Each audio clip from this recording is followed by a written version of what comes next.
뉴스인 두 번째 코너 당선자 인터뷰 시간입니다. 원래 저희와 함께 언주유골이라는 코너를 꾸며주셨던 분인데요.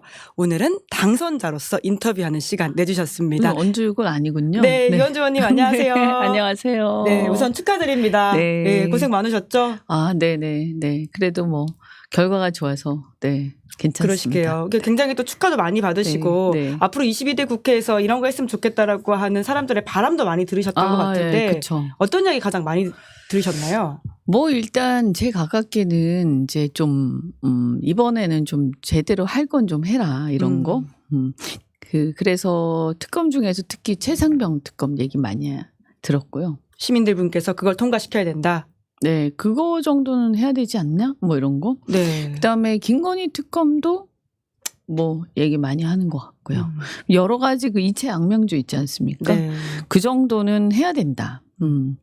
그런 얘기 많이 들었고요. 그다음에 또 이제 이 윤석열 대통령의 국정이 사실은 이렇게 안정이 안 되고 계속 보면 이 국정 에너지를 엉뚱한 데 많이 쏟으시잖아요. 계속 때려잡기 하면서 이렇게 반대파 때려잡기 이런 쪽으로 막 쏟으니까 우리도 어쩔 수 없이 또 때때로는 이제 여기에 대해서 견제를 해야 되기 때문에 같이 하는데 그럼에도 불구하고 지금 이 경제나 여러 가지가 이 예산일이 아니기 때문에 야당이 좀 믿음직한 모습 보였으면 좋겠다. 이런 얘기도 많이 하세요. 네. 그럼 결국은 현장에서 뛰어본 이현주 의원님이 느끼기에는 이번 22대 총선에 대한 시민들의 바람 그리고 뭐 어떤 키워드라고 한다면 심판이라고 볼 수 있는 걸까요? 예, 제일 큰 거는 심판이죠. 심판. 그러니까 이 웃기는 게요. 일반적으로는 뭐 여당이 이제 국회가 대통령 발목을 잡아서 대통령 일을 할 수 없다. 그러니까 일 좀 하게 해달라. 뭐 이런 거잖아요. 그런데 그게 전혀 먹히지 않고 제가 느낀 거는 오히려 물론 뭐 다 그런 건 아닙니다만 다수는 대통령이 국회 발목을 잡아서 한 매사 매사 이렇게 거부권 행사를 하니까 국회가 뭔가 아무것도 할 수가 없다. 그래서 국회가 국회가 하겠다고 하는 것 중에서 예를 들면 최상병 특검이라든지 다수의 국민들이 동의하는 거는 그냥 좀 발목 그만 잡아라. 대통령 이제 그만해라. 그런 식으로 그런 민심이 더 큰 거 아니었나? 이렇게 생각이 듭니다. 그러니까 결국 국민들의 그런 바람들을 국회가 실현하기 위해서는 이제 가장 중요한 상임위 중에 하나가 또 법사위이지 않습니까? 네, 그렇죠. 네, 그래서 저희 댓글창에도 지금 이현주 의원님한테 지금 법사위원장을 하셔야 된다라는 이야기가 있는데요. 좀 상임위에 대해서는 어떻게 고민하고 계세요? 일단 뭐 저는 이제 3선이니까 상임위원장을 할 순서는 됐죠. 그리고 아마 당에 이제 3선 이상 의원님들이 많이 계시지만 또 여성분들은 많지 않기 때문에 여성들 또 이런 그런 것도 있어서 아마 이제 상임위원장 가능성은 높다. 그런데 그럼 뭐 할 거냐 이랬을 때 뭐 제 마음대로 하는 건 아니에요. 그렇죠. 또 원내에서 이렇게 배분이 되는 것이죠. 그래서 저는 뭐 사실은 제일 하고 싶은 거는 우리 지역구 생각했을 때 국토위원장인데 뭐 그거는 이제 하고 싶은 거고요. 또 당에서 만약에 이제 법사위원장 맡아야 된다. 그러면 저는 맡겠다. 그래서 좀 역할을 좀 해보고 싶다. 이런 생각도 있습니다.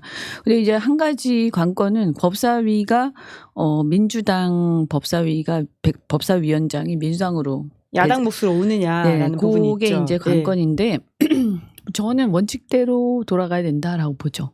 그래서 지난번에 법사위를, 여당이 했잖아요. 그래서 문재인 정권 때 여당이 하고 윤석열 정권 때 여당이 했어요.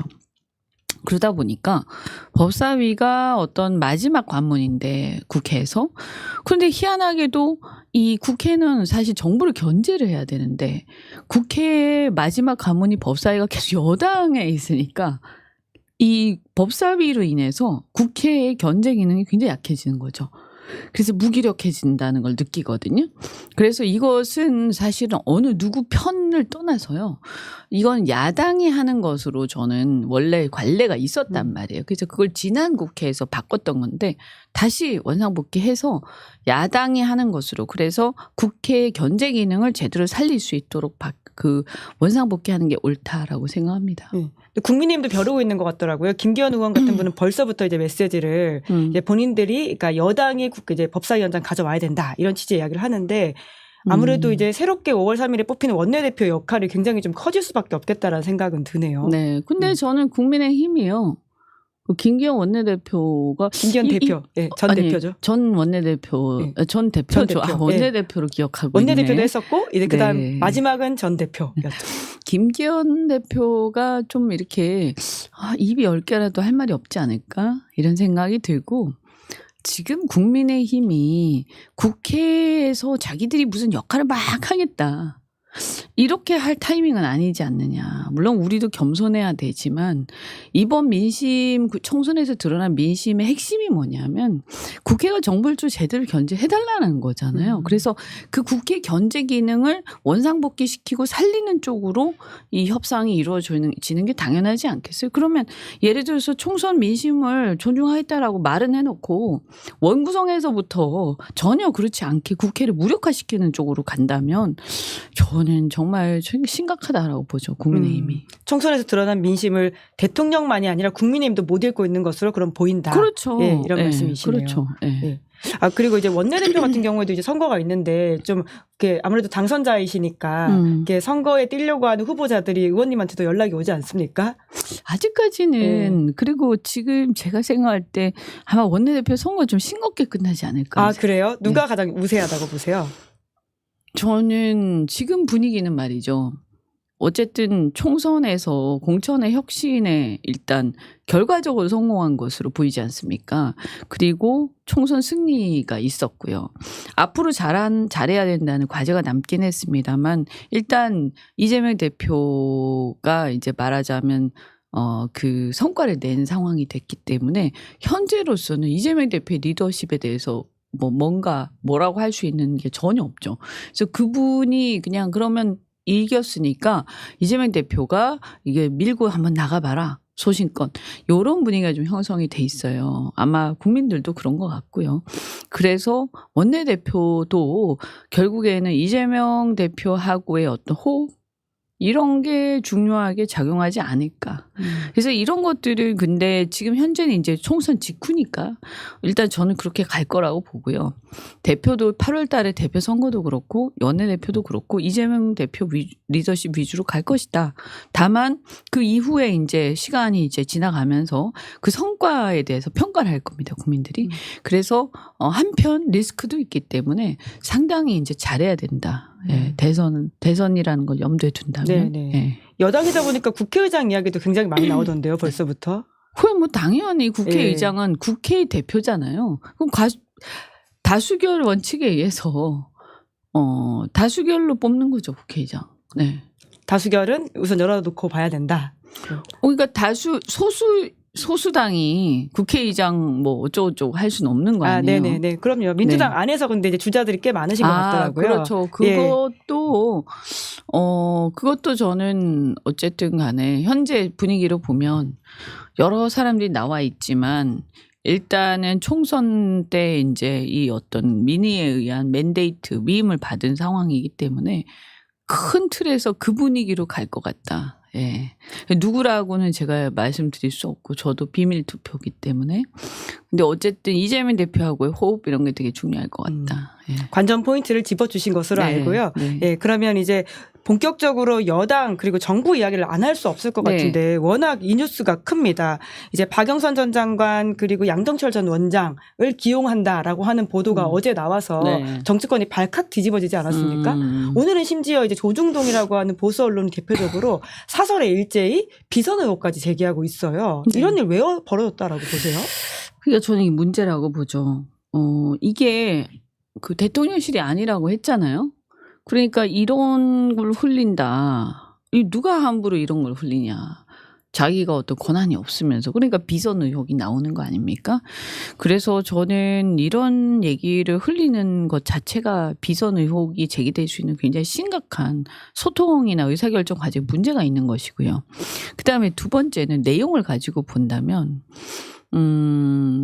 이게 이제 총선에서 대패를 하고 나서 이 민심을 총선에서 드러난 주권자의 의사를 존중하기 위해서는 거국 내각에 가까운 내각, 개각, 그 다음에 또 혹은 통합형 총리, 통합형 내각 이런 걸 해야 된다라고 저도 주장을 한 적이 있어요. 근데 그 얘기는 어떤 의미냐 하면 국민들이 윤석열 대통령에 대해서 상당한 어떤 신임을 거둔 상태고 그러면 이 상태에서 국정을 유지를 하려면요. 국정 동력을 유지를 하려면 야당의 협조 없이는 안 되지 않습니까? 그러면 일종의 야당하고의 어떤 협조에 따라서 민의를 반영해서 야당이 주장하는 바를 상당히 반영하는 국정을 해야 되는 거거든요. 그게 민주주의잖아요.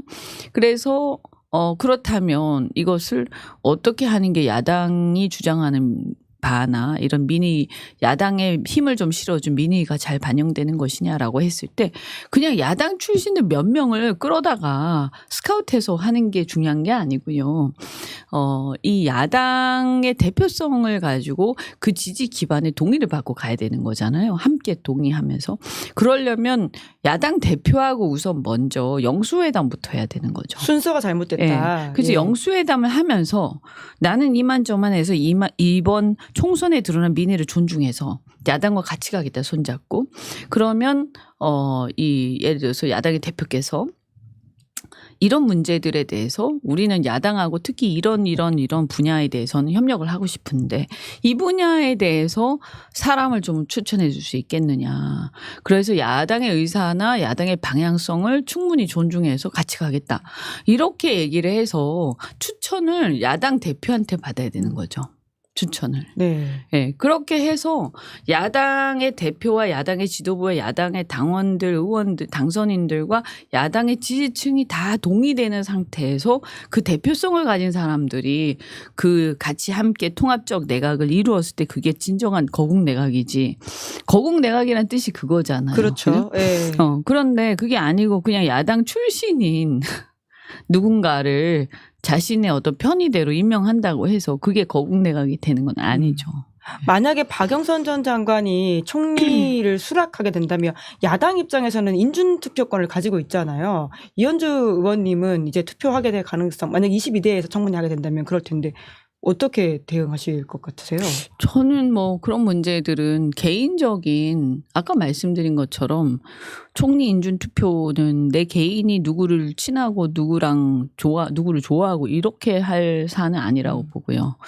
그래서 이게 지금 통합형 내각을 하는 그 순서나 절차가 아니라 그냥 말하자면 야당 내를 교란시키기 위한 어떻게 보면 또는 정략적으로 야당을 분열시키기 위한 어떤 그런 어떤 정략적인 그 어떤 흘리기인 것 같다. 이런 생각이 많이 들거든요. 그래서 정말 만약에 그렇게 간다라고 한다면 당의 입장이 정리가 될 거고요. 그러면 저는 그것을 같이 뜻을 모아서 함께 해야 된다라고 생각을 하죠. 그래서 이렇게 하는 것은 저는 굉장히 잘못됐고 어떻게 보면 굉장히 불쾌한 일이에요. 그러니까 그분 개인에 대한 평가가 아니라요. 네, 이 방식이 이런 식으로 진정성 없이 그리고 국민들을 현혹시키는 호도하는 거잖아요. 여론을. 그러면서 야당하고 실제 협력할 생각 전혀 없는 거잖아요. 그러면 이런 식의 방식은 굉장히 불쾌하고 야당을 무시하는 전략이고 야당을 갈라치기 하면서 특히 그 면면들을 보면 어쨌든 이재명 대표하고 그렇게 가까운 사람들은 아닌 걸로 보이잖아요. 그럼 이제 지난 정권 때 사람들이지 않습니까? 그러면 약간 어떤 느낌을 받냐면 우리는 이 대표나 지금 현재 민주당 인정 안 해. 그렇게 들릴 수 있다. 예. 근데 예전 정권에 그때 이런 사람들 정도는 우리가 인정하겠어. 뭐 이런 느낌이거든요. 굉장히 불쾌하거든요. 그래서 이런 식으로 해서 진행이 되면 저는 오히려 역효과 날 것 같아요. 네. 그러게요.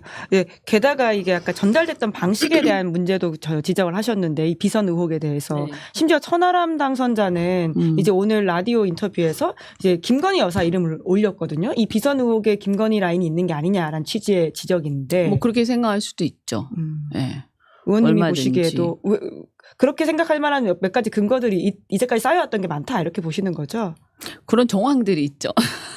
더 이상 말씀을 이어가지 않으시네요, 네. 의원님. 당선자로서 이제 조심하시는 상황들. 자, 뭐 국민들이 다 알 것이고 저는 뭐 그것이 김건희 여사든 아니면 김한길 대표든 뭐 누구든 간에 이렇게 찝히는 사람들이 있잖아요. 저는 더 이상 그렇게 하지 말고 드러내놓고 얘기해야 된다라고 생각합니다. 그래서 대통령실에서도 정확하게 얘기를 해줘야 될 거고요. 근데 이런 것들이 이제 바깥에서 돌고 이것이 언론에 전달이 돼서 보도가 되는 이런 것은 정상적인 국정 운영이 아니죠. 더군다나 통합형 내각 운운하면서 그때 나온 얘기들인데 그 내용을 보더라도 상당히 그 이면에 의심스러운 게 야당 갈라치기 하는 느낌이란 말이에요.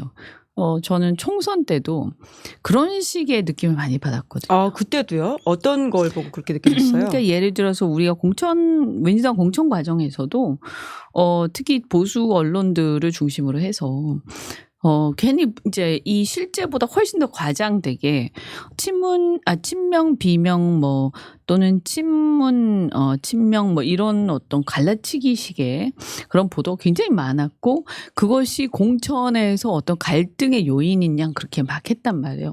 근데 사실 실제로 보면 그런 부분이 있을 수도 있겠지만 본질은 뭐냐 하면 저도 사실 친명 후보하고 경선을 했지만 이렇게 쭉 결과를 보면 확실한 것은 누가 대여투쟁, 대정부 투쟁을 더 잘할 것인가, 누가 더 정부를 잘 견제할 것인가, 누가 더 정권 심판에 적합한 인물인가라는 건 있었지만 그 사람이 예를 들어서 친명이다 아니다 이것이 먼저 있는 것은 아니라는 거죠. 그래서 그것을 꼭 그렇게만 볼 건 아니었는데 그렇게 많이 그런 시각을 가지고 많이 보더라. 그리고 그렇게 몰아가더라. 그죠?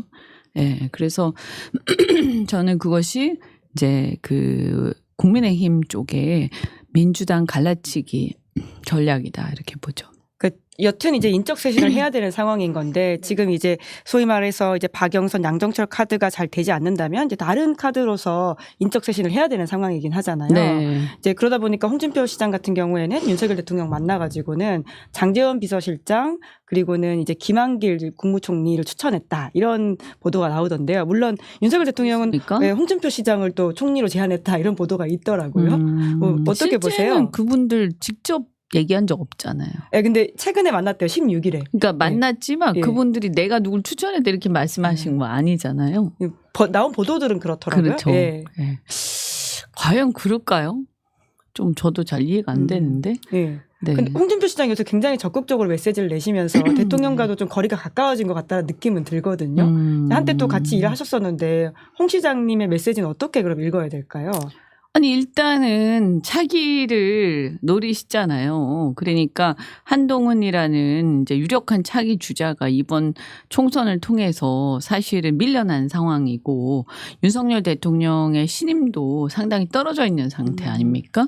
그런데 잘 생각을 해보면 그렇다고 해서 믿고 뭔가 믿고 이렇게 후계로 키울 만한 사람이 과연 있느냐 인물이 딱히 안 보인단 말이죠. 윤석열 대통령 시점에서 보면. 예. 그러면 윤석열 대통령의 입장에서 봤을 때 누군가한테 조언도 구하고 얘기도 해야 되는데 근데 정치 경험도 풍부하고 그러면서 좀 허심탄회하게 얘기할 수 있는 검찰 쪽 그 출신 누가 있을까 했을 때 아마 저는 그래서 윤 대통령이 홍준표 시장을 만나서 조언을 구하고 있는 게 아닌가. 그러면 과거에 어떤 대선 경선 때 이렇게 붙어서 상당히 이제 악화되었던 관계에 그때 비하면 정말 치열하게 싸웠죠. 예. 네. 근데 이제 보면 그 사이에 유승민 후보는 상당히 그 이후에도 계속해서 각을 비판의 세워왔고 수위를 올렸고 홍준표 시장은 특히 최근 들어서 한동훈의 어떤 신뢰가 떨어지는 과정에서 홍준표 시장이 이제 적극적으로 대통령 옹호해 왔잖아요. 그래서 아마 본인이 기회가 왔다 이렇게 생각하실 수도 있죠. 참 이제 국민의힘의 어떤 당권과 그리고 대권 이슈도 여러모로 관전 포인트인 게 한데 그 이야기 넘어가기 전에 그럼 이것만 하나 더 여쭤보면 그 총리가 그러면 좀 추천권이 있으시다면 누가 좀 지금의 상황들을 타개해 나갈 수 있는 제일 어려운 질문인데요. 비서실장과 총리 이현주 의원님이 보기에 좀 눈에 띄는 인사가 있을까요? 딱히. 저희 방송 오셨던 분들 중에서는 또 유승민 전 대표 이야기하시는 분들도 계시던데. 아니 그러니까 예. 뭐 그런 그분이 되는 게 그나마 괜찮다고 생각하는 사람들이 꽤 있겠죠. 왜냐하면 비판을 많이 해왔으니까 그죠? 그런데 안 될걸요? 네. 대부분 그렇게 또 예상하시더라고요. 네. 대통령이 이제까지 해왔던 행보들을 네. 보면 윤 대통령은 예. 그 피아가 분명한 사람이고 굉장히 이분법적인 세계관을 갖고 있기 때문에 이것 때문에 문제인 거잖아요. 아군과 적군을 계속 갈라놓고 아군을 뭐 좀 잘못해도 다 봐주고 적군이라고 생각하면 계속 괴롭히잖아요. 이거가 이제 검찰식 그 이분법적 세계관인데 이것 때문에 계속해서 아무 일도 안 되는 거거든요. 근데 지금 와서 바뀔까? 네, 사실 바뀌긴 좀 어렵지 않겠나. 네. 그런 지점 때문에 그 대통령의 이번에 국무회의에서 발언도 바뀌지 않았다는 평가를 많이 받는 것 같아요. 뒤늦게 산모들이 사과했다라는 식의 이야기를 하고 있지만 직접 육성으로 나온 적은 없잖아요.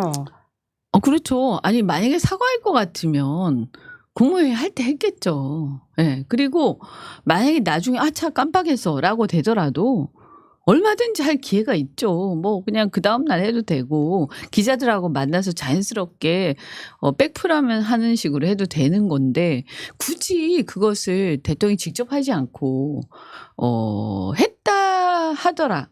했다 카더라잖아요. 사과를 했다 카더라.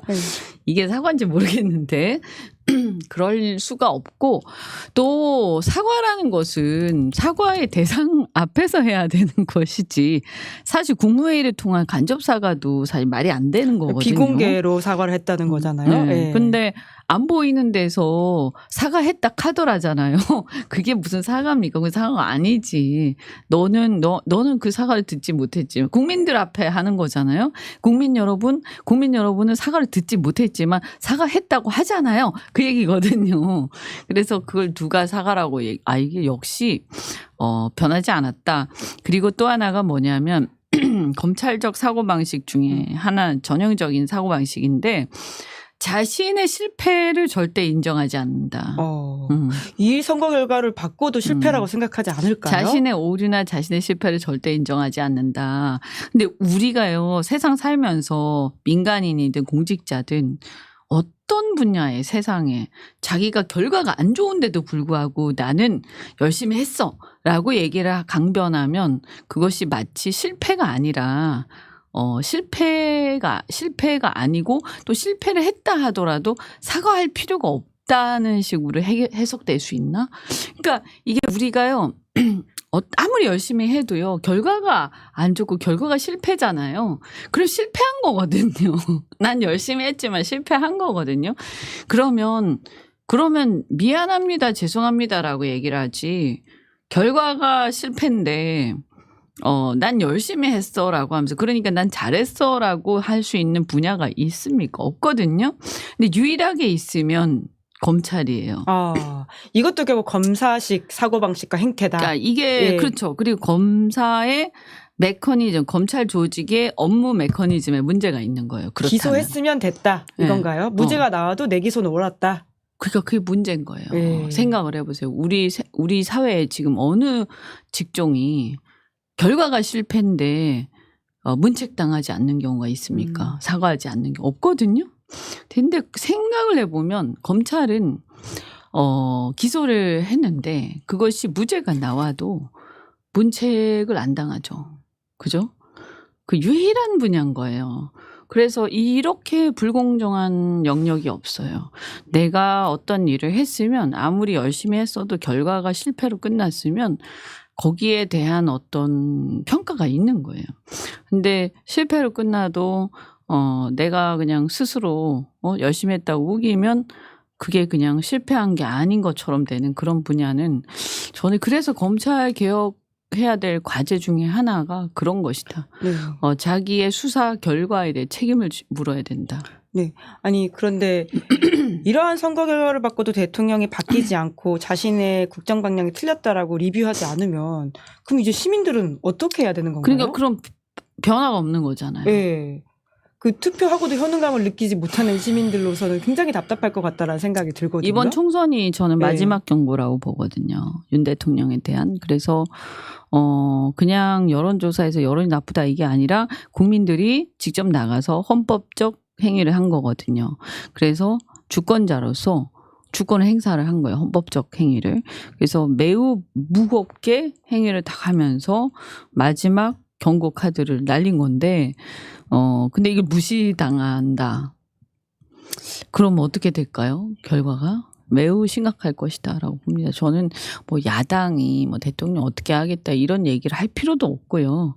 우리가 그렇게 할 수 있는 그런 것도 아니에요. 모든 것은 전 주권자의 의사가 이렇게 계속 에스컬레이트 되고 있는 거거든요. 그래서 윤 대통령이 상황을 심각하게 생각해야 된다고 봅니다. 민심이 폭발할 것이다. 이 말씀이신 네. 거잖아요. 근데 게다가 또 눈에 띄는 뉴스가 있는데 법무부가 다음 주에 정기 가석방 심사를 한다라고 하는데 윤석열 대통령의 장모도 대상이다라는 네. 보도가 있더라고요. 뭐 설마 하는데 또 이 부분도 사람들이 굉장히 관심을 가지는 게 또 대통령의 변화 여부에 대한 부분이 아닐까라는 생각이 들긴 합니다. 자신과 가족을 보호하기 위해서 대통령 되신 건가? 그런 의문이 좀 들잖아요. 그렇죠? 설마 그러면 안 되죠. 근데 요새 계속 든 생각이 무슨 생각으로 무슨 비전으로 어떤 나라에 대한 희망과 비전을 가지고 이걸 내가 이런 세상을 이런 국가를 꿈꾸면서 대통령으로 출마를 하셨을까? 그게 아니면 자신과 가족을 보호하기 위해서 대통령만한 자리가 없다고 생각하고 그것 때문에 나왔나? 이런 생각. 그러니까 이런 의심을 많은 국민들이 하기 시작했다. 그래서 그 가석방이 설마하니 네, 설마하니 됐다는 건 아니고 이제 심사 여부가 네, 이제 그렇죠. 올라간다라는 건데요. 설마하니 예.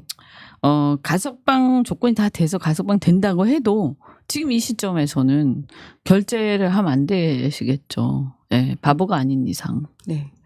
게다가 이제 김건희 여사와 관련돼 있는 김건희 특검법 이야기도 다시금 나오고 있는데 그러다 보니까 김건희 여사가 다시 공개 행보를 할 수 있을까에 대한 의문도 꽤 있더라고요.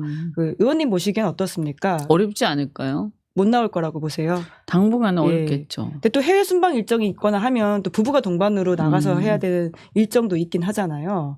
그래도 못 나올 것 같다. 아니 그러니까요. 그래서 나오고 해외 순방도 가고 정상적인 어떤 활동을 하고 싶으시면 국정기조 전환하고 제대로 사과하고 그다음에 받을 거 받고 하면 되죠. 그죠? 근데 제가 볼 때 국민의힘이라든가 보수 입장에서 보면 김건희 여사 건을 빨리 털고 싶을 것 같아요. 그래서 특검 그냥 하자고 할 수도 있겠다. 국민의힘 안에서 반란표가 나올 수 있다. 이 말씀이세요? 그러니까 김건희 여사 건을 빨리 털어야 그래서 문제가 있는 그러니까 특검 한다고 바로 문제 되는 건 아니지 않습니까? 특검을 해서 결과적으로 어떤 혐의가 인정이 돼야 하여튼 어떤 사법 처리가 되는 거잖아요. 혐의가 그렇게 결백하면 혐의 인정 안 되겠죠. 빨리빨리 하고 털어야지. 만약에 진짜 문제가 있다 하면 더 대선에 가까워 가기 전에 그것도 역시 빨리 사법 처리되는 게 국민의힘 입장에서는 더 낫지 않을까요? 네. 제가 남의 일을 걱정해 줄 건 아닙니다. 실제로 오늘 조선일보가 그런 류의 칼럼을 썼는데요. 이번 정권과 다음 정권 중에서 김건희 특검법 한다면 어디가 더 낫겠냐. 지금 차라리 해라. 이런 취지의 글을 썼더라고요. 그런 이야기가 보수 안에서도 나오기 시작했다라고 하는 게 굉장히 좀 상징적인 장면인 것 같은데요. 어쨌든 다음 정권이 설사 국민의힘이 정권을 잡는다 하더라도 안 할 수 없죠. 그죠? 그런데 지금 현재 흐름으로 보면 야당이 잡을 가능성도 상당히 있지 않습니까? 그래서 특검을 계속 피할 수 있나? 그죠? 그래서 빨리 받고 그다음에 이 앞으로 이제 임기가 남아 있지 않습니까? 이 리스크를 빨리 처리를 해야 정상적인 국정 운영에 조금이나마 가까이 갈 수 있는 것이다라고 보거든요. 국민의힘 의원들은 아마 학수고대할지도 몰라요. 빨리 특검 해버리자. 네, 털자. 뭐 이런 빨리 차원이요. 특검 해버리고 다시 시작하자. 뭐 이런 생각하겠죠. 네. 네, 국민의힘 이야기로 넘어가면 네. 그 아까 말씀하신 것처럼 김건희 특검법만이 아니라 최상병 특검법에 대한 시민들의 요구도 굉장히 강하다고 말씀하셨잖아요. 네. 그리고 이제 5월 초에 이제 민주당에서 올리겠다라고 하는 건데 대통령 거부권 행사할 가능성 크다라고 근데 보시죠? 참 이것은 이제 그 이해관계 충돌 문제인데요. 대통령이 이 최상병 특검에 뭐 감히 뭐 말을 할 수 없는 사람도 있겠지만 어떻게 보면 잠재적 피의자 아닙니까? 그죠? 이종섭 장관에게 지시한 사람이 누구냐라는 차원에서는 이제 그런 의심을 사고 있죠. 그렇죠. 예. 그러면 이 특검의 이해관계자죠. 명백히. 그래서 자신을 수사할 수도 있는 특검에 대해서 자신이 거부권 행사한다. 이것은 우리 헌법 정신에 반한다. 그래서 저는 그 특검에 대한 그 거부권 행사는 저는 효력에 이제 헌법 위반의 이 소지가 다퉈볼 여지가 있다. 헌법 예, 위반으로 예, 보인다. 예. 그래서 거부권 행사하면 안 돼요. 예. 네, 거부권 행사 대상이 아니에요. 사실 김건희 특검법 때도 그 지적 똑같이 야당에서 했었는데 해버리더라고요. 네, 예. 그러니까 이제 그거는 이제 또 물론 부부는 일심동체긴 하지만 자기 자신은 아니잖아요. 직접적으로. 네, 그러니까 예, 뭐 예. 다른 주장을 할 여지도 있는데 이것은 자기 자신이잖아요. 최상병권은 완전 네, 다르다. 네. 예, 알겠습니다. 근데 국민의힘에서 이탈표가 나올까요? 만약에 거부권 행사한다고 했을 경우에는 이번 회기에서는 이제 10표 이상이 필요하고 다음 회기가 넘어간다고 하더라도 회기가 아니라 다음 22대 국회로 넘어간다고 하더라도 이제 8표, 9표가 필요한다 이런 이야기가 있잖아요. 네. 국민의힘 이탈표가 근데 지금 분위기가 또 바뀐 것 같다 이런 이야기를 저희 방송 출연했던 김종대 전 의원이 하고 가셨거든요. 국민의힘에서 다시 또 고삐를 재가지고 국민의힘 의원들이 또 말을 잘 들을 것 같다라는 취지의 이야기를 하셨어요. 그러니까 사실 그러면 이제 총선의 민의를 전혀 반영하지 않고 있는 거죠. 그러니까 국민의힘은 이제 그렇다면 총선의 민의에 대한 이게 지금 얼마 안 됐는데도 총선의 민의가 뭔지 지금 전혀 이해하지 못한다 이렇게 되면 사실은 국민의힘이 이제 더 세게 심판받을 수밖에 없거든요. 근데 여전히 국민의힘 안에서는 수렁으로 가고 있네. 21대 국회에 비해서 의석수가 늘었다라고 말씀하는 분도 계시더라고요. 이제 박수영 의원이라고 부인의 페이스북에다가 이번 총선 뭐가 리뷰를 늘었다는 거예요? 전체 의석수는 21대에 비해서 좀 늘었다. 아, 그런가요? 예, 늘긴 늘었습니다. 예. 몇 석이 늘었죠? 뭐 5석 정도 는 것으로 아는데요. 예. 네. 근데 21대하고 22대를 똑같이 비교할 수가 없는 게 21대 국회의원은 문재인 정권이 일때 여당으로서의 민주당에 힘을 실어줬던 그런 선거였죠. 그래서 이렇게 힘을 실어줄 테니까 그 당시에 이제 코로나라든가 이런 것들 위기를 잘 극복해라 이런 거였다고 기억이 나고요. 윤석열 정권은 그 당시에 없었기 때문에 윤석열 정권을 견제해라 이런 명령이 아니었어요. 그죠? 그런데 지금은 윤석열 정권 중반에 야당으로서의 민주당을 이렇게 힘을 모아준 거 아닙니까? 그러면 정권을 견제하라라는 명령이 명확하게 있는 거죠. 그걸 그래서 제대로 읽고 있지 의미가 못하다. 다른 거죠. 예. 네. 근데 국민의힘이 지금 전당대회 룰 세팅도 그렇고 이제 지금 비대위 만드는 과정도 그렇고 전반적으로 좀 텐션이 떨어지는 게 아니냐라는 이야기가 국민의힘 안에서도 나오고 있거든요. 어떻게 좀 전당대회 그리고 이 위기를 돌파해 갈 거라고 보세요? 그래서 국민의힘이 그 위기를 돌파할 동력이 없죠. 없다. 네. 예. 그럼 어떻게 되는 건가요? 그냥 망할 때까지 있어야죠, 뭐. 네. 영남 자민련이다 이런 지적하시는 분들도 많던데 이미 그렇게 됐죠. 저쪽으로 될 것이다. 영남 자민련이 됐죠, 지금. 그죠? 뭐 거의 TK하고 PK 일부에 이제 국한된 정당이 됐고요. 그래서 사실은 이게 워낙 쪼그라들면서 그 정상적인 보수라고 하기에도 민망할 수준의 어떤 당이 돼버리면서 사실은 이제 민주당이 굉장히 스펙트럼이 넓어진 거죠. 어떤 면에서 민주당이 중도 진보에서 중도 보수까지. 그러니까 이게 이런 일이 이제 대한민국에서 보수가 정상적이지 못하다 보니까 생기는 굉장히 비극적 현상이죠. 그럼 끝으로 한동훈 위원장의 미래는 좀 어떻게 보세요? 정치적 미래? 일단 지금은 망했죠.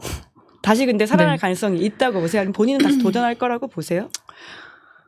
뭐 어차피 이제 정치 시작했으니 그리고 굉장히 그 뭐랄까요 일단 그런 그 대선 대통령병 비슷한 거 걸린 거 아닌가요? 그죠? 보면 약간 그런 느낌이 들잖아요.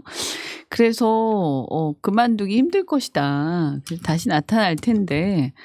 근데 이번 총선을 통해서 너무 바닥을 드러냈다. 좀 어려울 것이다. 그래서 다시 나타나겠지만 어떤 이렇게 상당한 주목을 받거나 대선 주자로서 가능성이 보이지는 않는다.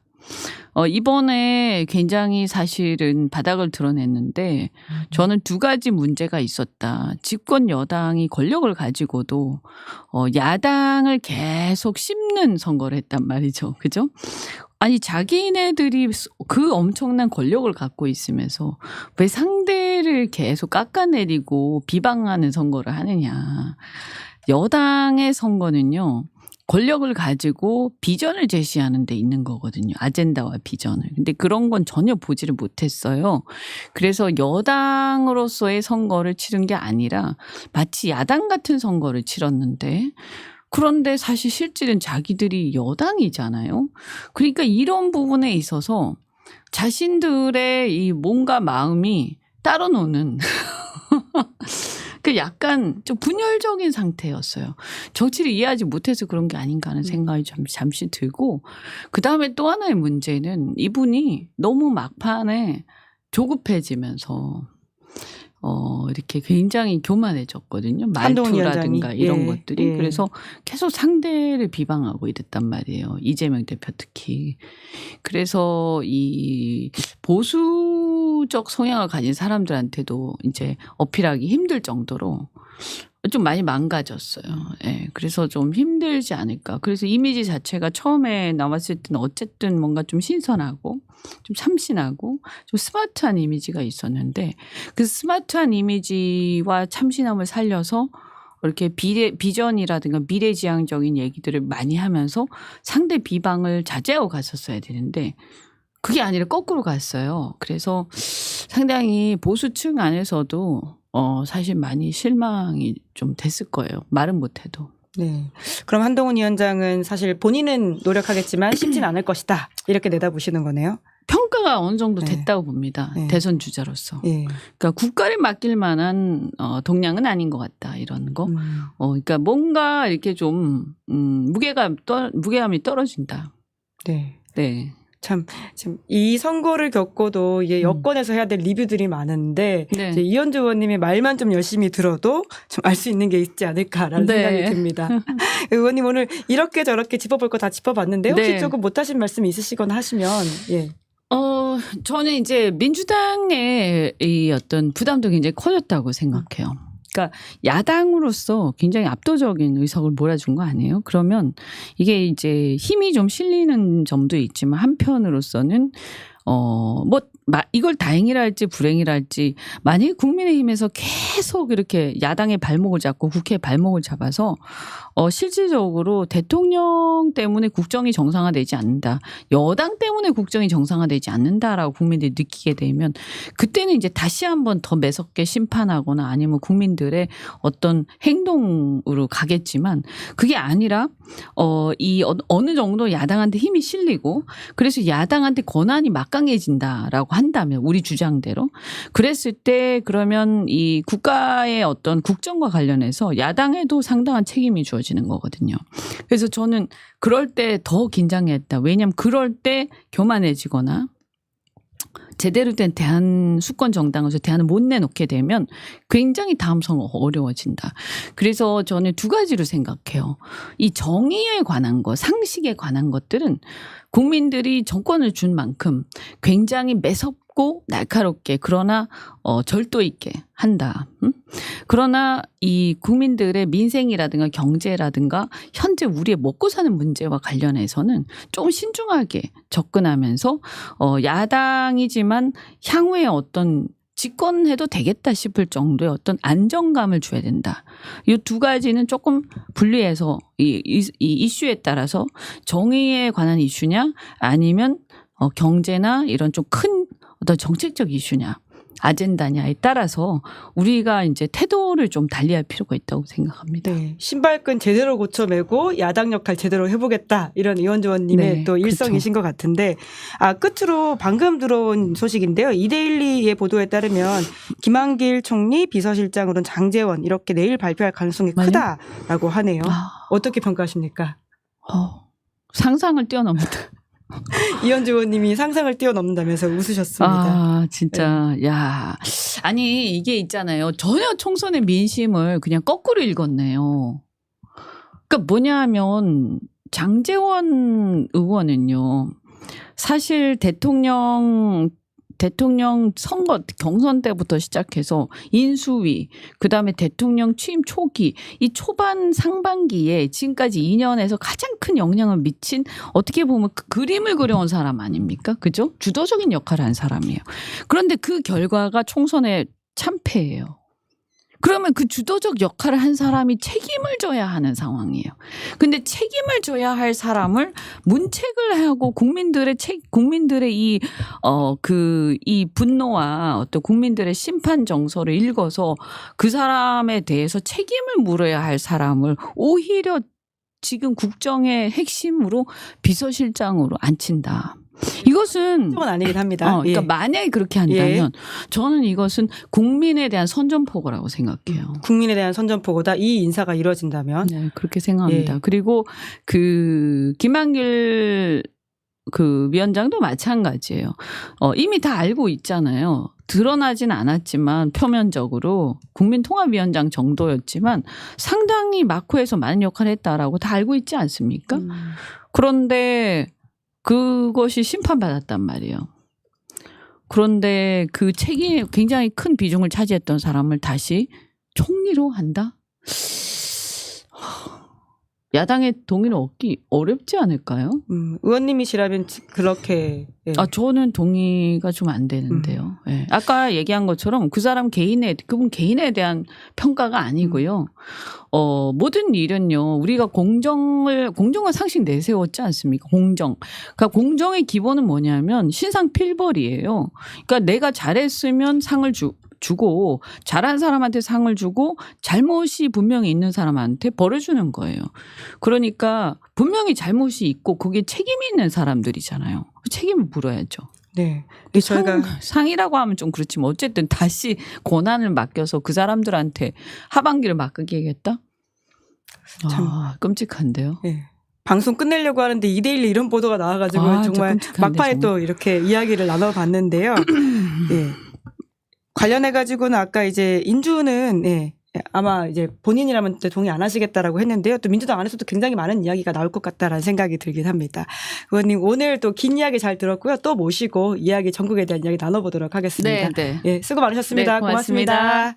네, 김은지의 뉴스인 4월 18일 준비한 방송 여기까지고요. 저희가 다음 주에는 한 주 정비하는 시간을 가집니다. 그리고는 4월 29일 월요일에 시즌2로 다시 돌아올 예정이거든요. 일주일 잘 준비해서 재밌고 좋은 방송, 알찬 방송 다시 돌아올 테니까요. 기다리시면서 구독, 좋아요, 알림 설정도 부탁드리겠습니다. 고맙습니다. 시사인이 만드는 정치 라이브 김은지의 뉴스인 매주 월요일부터 목요일까지 오후 5시에 생방송됩니다. 구독, 좋아요, 알림 설정으로 함께해 주시면 큰 응원과 격려가 됩니다.